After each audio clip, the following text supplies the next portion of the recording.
Good afternoon, class. Today, we are going to be discussing the topic regulatory issues surrounding the use of companion animals in clinical investigations, trials, and studies.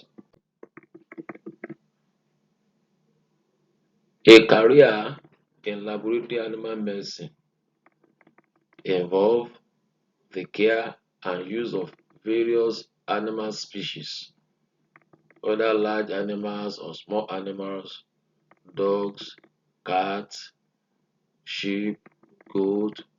It depends on the purpose for which the animal is being used. It depends on the animal species for which vaccine, drugs, and the experiment is being carried out on. It may also be necessary to work with diverse experimental protocols because of the various classes of animals that will be involved. In addition, because animals are owned by individuals, the contacts of the owners of the animals are usually taken to ensure that there is a relationship between the animal medicine practitioner, the scientist, and the owners of the animals.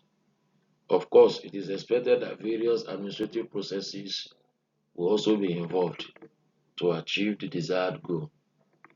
The laboratory animal medicine scientists are not involved in the development of new vaccines, drugs, and treatment of companion animals. They are only involved in, they are also not involved or work in the traditional companion animal settings, in which case they do not work in animal teaching hospitals, they do not work in veterinary clinics, and in subdivisions of pharmaceutical companies devoted to animal health research.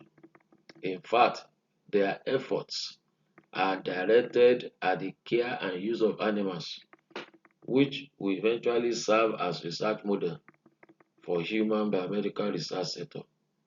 In other words, they only care for animals that will eventually be used in the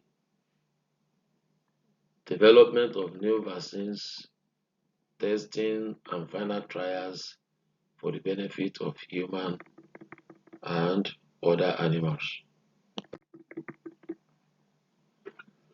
It may be necessary to have interventional treatment outside the laboratory facilities for special breeds of dogs or cats that are undergoing a very rare condition. And as such animals can be taken home or to veterinary clinics or university research setting. When vaccination studies are carried out, they are carried out or performed to optimize preventive health care. This implies that they are done to ensure that animals are able to withstand the challenges of pathogenic organisms. Alternatively, they may be performed to minimize physiological variability in preventive medicine program for dogs and cats used for research procedure. And what do we mean by this? Different animals have different responses to vaccination. And what vaccination study does is to ensure that all animals respond as closely as possible the same way when they are undergoing medical testing or trial of new drugs and vaccine. Now let's now look at differences in animal use. Animal may be used for human benefit and animal may be for animal benefit. What do I mean by this?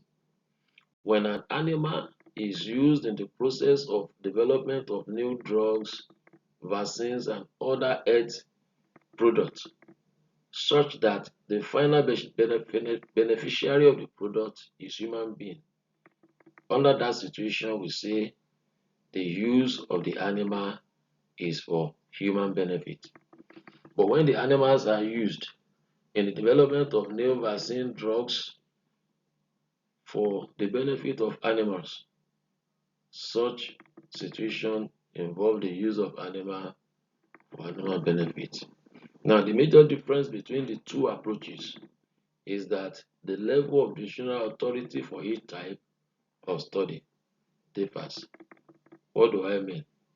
The amount of regulation that is involved in the use of animal for human benefit and the use of animal for animal benefits are different. In companion animal studies, there are more regulations during the development, testing, and final trial using veterinary procedures and products, as well as monitoring of their owners' involvement. In other words, the procedure is such that every step during development of new vaccine, new drugs, or new protocol for the benefit of animals involve more regulations, such that at the end of the day there is monitoring to ensure that the owners of the animals are also involved. Now, the distinction between what constitutes research and who qualifies as an investigator and what constitutes clinical discretion is often different from the traditional research setting.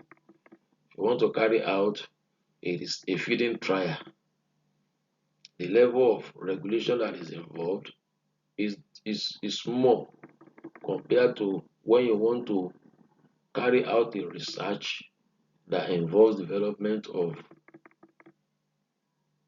a new drug, a new vaccine. Those who qualifies to do such investigation are usually classified and must be highly experienced. And then what you can do as your prescription is also regulated. For example, you cannot kill an animal and say it's your discretion. No. There are conditions that must be met before an animal can be put in euthanasia or put to death.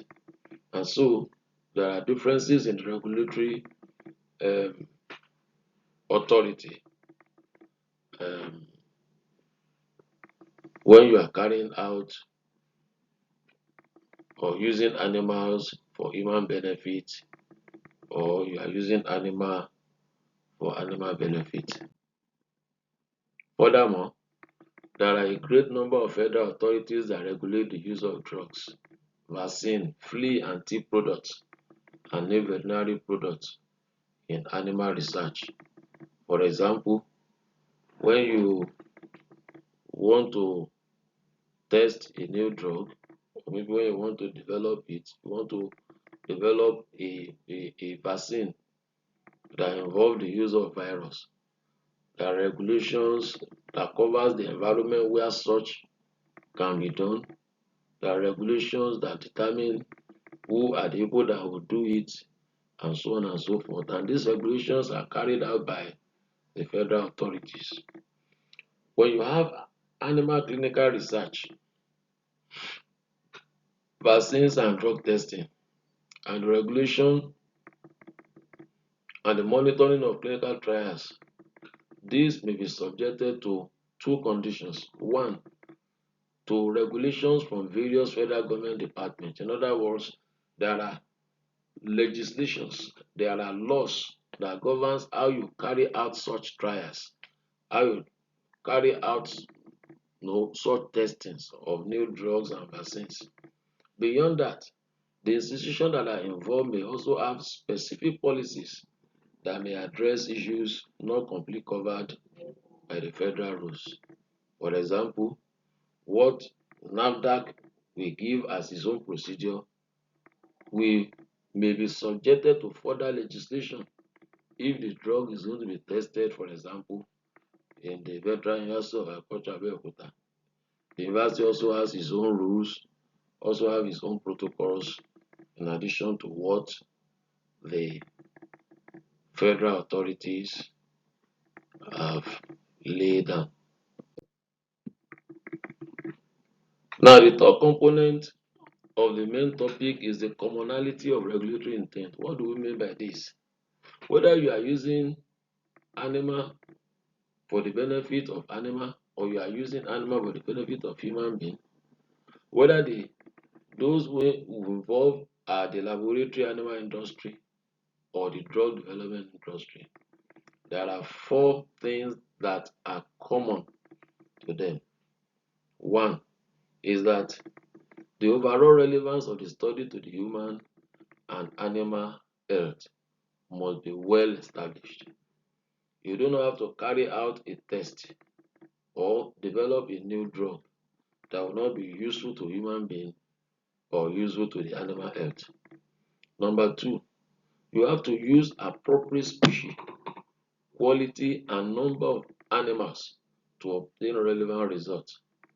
Like in statistics, it is said the higher the number of observation, the more reliable the result will be. So you must use the appropriate animal species. If you want to develop a vaccine for good, you want to develop a vaccine for dog, you want to develop a vaccine for cat, the procedure must involve the use of the specific species of animal that you want to use for that purpose. So what we are saying is that you must have appropriate species, the quality of the procedure and the animals to be used, and the number of animals to be able to get relevant results. Number three, there must be appropriate care and housing and minimization of pain and distress, such that it gets to a point when the pain and the distress is too much, you may be allowed to carry out humane euthanasia. In other words, if the pain is too much for the animal, the regulation allows that the animal be put to death. So there must be appropriate caring, which involve feeding, housing, the environment, and so on and so forth. And lastly, properly trained and experienced investigators are usually involved under such conditions. So these are the commonality of regulatory intent, which emphasizes four areas in which regulatory procedure are almost the same to achieve the best result. We are going to stop here for today to take care of the first part of our broader topic, which is the regulatory, um, which is the regulatory aspect of carrying out research on animals for the benefit of man and for the benefit of the animal. We'll see in the next class. Kindly get back to me if you have questions and observations. Have a good day.